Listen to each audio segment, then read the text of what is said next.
धवलेश्वर पीठरे श्रावणर प्रथम सोमवार काउड़िया भक्तों असंभाल भिड़। श्रावण मासर प्रथम सोमवार सह मां मनसा नाग पंचमीर दुर्लभ संयोग। यह पवित्र अवसर में महानदी मझिरे अवस्थित प्रसिद्ध शैवपीठ धवलेश्वर देखा मिली हजार हजार भक्तों समागम। भोर 4टारू मंदिर द्वार खोलिबा परे काउड़िया भक्त माने पवित्र जल आनी बापा धवलेश्वर श्रावणी लिंगरे जलाभिषेक करथिले। सारा परिवेश हर हर महादेव ध्वनि प्रकम्पित होई उठिथिला। राज्यर विभिन्न स्थानरू भक्त माने नदी पुष्करिणी और जलाशय पवित्र जल संग्रह करी खाली पातरे कांधरे काउड़ी धरी धवलेश्वर पीठरे पहुंचथिले।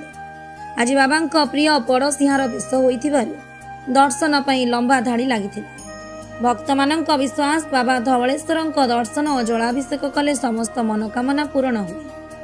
भोर 4टारू द्वारफिटा नीति परे सुबासित जल महास्नान मंगल आलती और स्वल्प बेश अनुष्ठित होइथिला। परे भक्त माने क्रमबद्ध भावे जल अर्पण करथिले।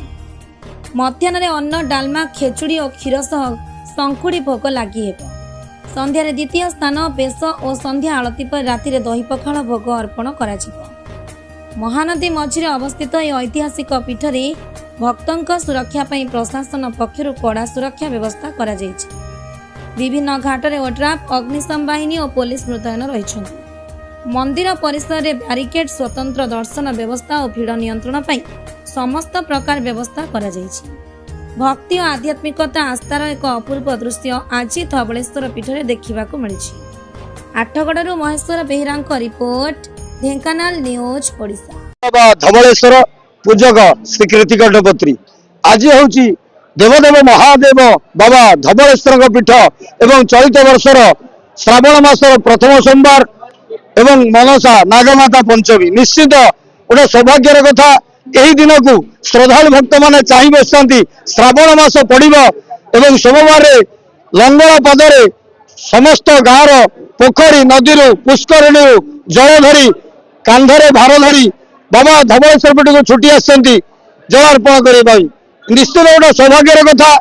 बाबा धवलेश्वर डाकिले ओ कला ठाकुर कला वृषभ धड़ा नामकरण धवलेश्वर। यही धवलेश्वर पीठ को आसी बाबा मस्तक जल अर्पण कले बाबा धवलेश्वर महाप्रभु आशीष प्रदान करेंगे एवं समस्त श्रद्धालु भक्त मानकर मंगल करेंगे। जेहेतु आज चलित वर्ष श्रावण मास प्रथम सोमवार एवं भोर प्रति 4 घटिका समय द्वारपीठा नीति आरंभ होता। सुभाषित जल बाबा को स्नान करा। स्नान पर बाबा मंगल आरती करा। स्वल्प बेश कर सारापर जो श्रद्धालु भक्त मैंने धाड़ी में छिड़ा होते से बाबा को आसी निजर जलार्पण कर धवलेश्वर को दर्शन करते। बाबा आज जेहेतु सोमवार सबुठार प्रिय वेश हूँ बड़सिंहार वेश। आज महाप्रभु धवलेश्वर बड़सिंहार वेश समग्र भारत ओडिशावासी को दर्शन देउछन्ति। जेहेतु धवलेश्वर पीठ तांकर पीठरे चलचंचल मध्याह्न बाबांकर शंकुड़ी भोग अन्न डालमा खीर खेचड़ी भोग लगी कर पुनः संध्यारे बाबा को पुनः द्वितीय बार स्नान कर स्नान पर बाबा बेश कर संध्या आरती हेब।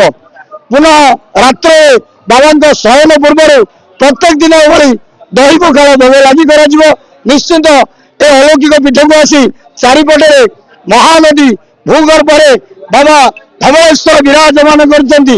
ए अलौकिक पीठ को आसी बाबा को दर्शन करंतु, छोटिया मानसिक रखंतु, बाबा मस्तक जल अर्पण करंतु। निश्चित धवलेश्वर महाप्रभु भक्त मानकर मंगल करिवे। जय बाबा धवलेश्वर।